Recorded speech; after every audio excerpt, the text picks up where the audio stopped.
इंसाफ के इस पैमाने से आपको समझ पा रहे हैं या नहीं? कानून की फिक्र इस पूरी तस्वीर से गायब है। हाँ, एसपी साहब के बयान से लगता है कि पुलिस इसकी गंभीरता को अगर अब से समझेगी तो पीड़ित को न्याय मिल जाएगा।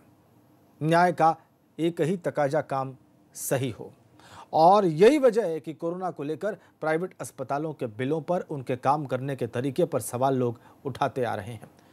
खैर, हमने आपसे पहले भी कहा है कि इलाज और खर्च की एक एक बात हम साफ करेंगे, लेकिन अभी हमीरपुर की इस महिला के दर्द को पहले देखिए, जो सिस्टम से हारी हुई है और आशियाने के नाम पर खुली छत है रहने के लिए शौचालय।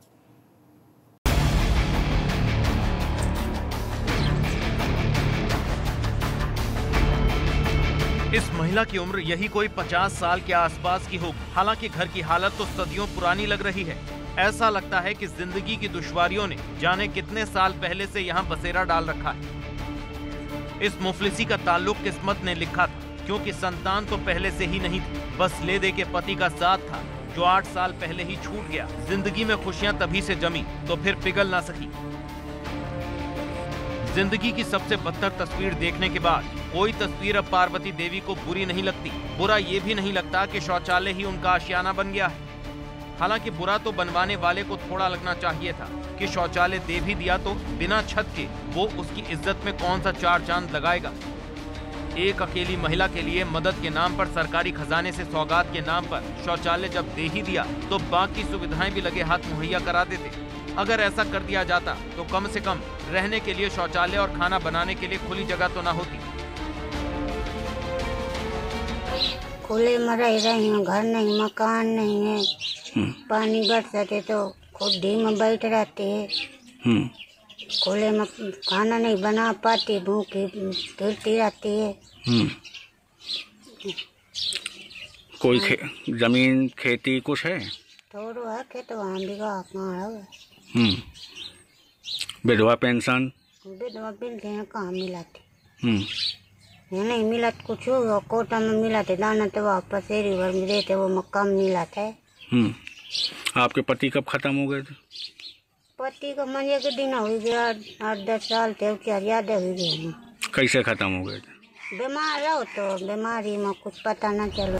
छत को कुदरत ने अपने जोर से हटा दिया। बारिश हुई तो मकान ढह गया। पड़ोसी भी पार्वती की देखरेख कर पसीजते हैं, लेकिन ज्यादा कुछ नहीं कर सकते। बाबूलाल नाम है सर। पार्वती रहती है आपके? हाँ जी सर, रहती है, लेकिन खुले में रहती है सर। इसका कोई देखभाल करने वाला नहीं, इसके रहने के लिए वतन नहीं है, बनाने खाने के लिए एक जगह नहीं है, न पढ़ने लेटने के लिए सर। इसकी कोई देखभाल नहीं कर रहा, न प्रधान सुनता है, न कोई अधिकारी सुन रहा है।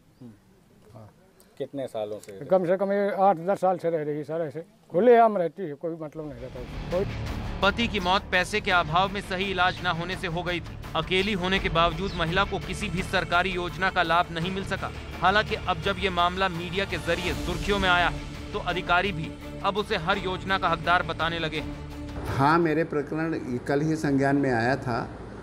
डीपीआरओ और खंड विकास अधिकारी तथा जिला पूर्ति अधिकारी की एक संयुक्त टीम बना करके मौके पर जांच करने के लिए भेजी गई थी। संज्ञान में आया है कि जो पार्वती नाम की महिला है, धुंधपुर गांव, विकासखंड सुमेरपुर के रहने वाली है। अभी तक संयुक्त परिवार में ही रहती थी। उनके 3 देवर जेठ हैं, मकान है उसी में थी, लेकिन इनको अलग कर दिया गया है। पार्वती जी विधवा हैं, निश्चित तौर पर अब ये आवास की पात्र हैं, क्योंकि इनके पास रहने के लिए कोई आवास नहीं है। इनका नाम पात्रता सूची में जोड़ लिया गया है। जो भी हो, सच्चाई ये है कि इस महिला की मदद होनी चाहिए थी, कम से कम इंसानियत के नाते ही सही। खैर, देर से ही सही, लेकिन प्रशासन दुरुस्त आ गया है। विकास पुरवार, ABP गंगा, हमीरपुर।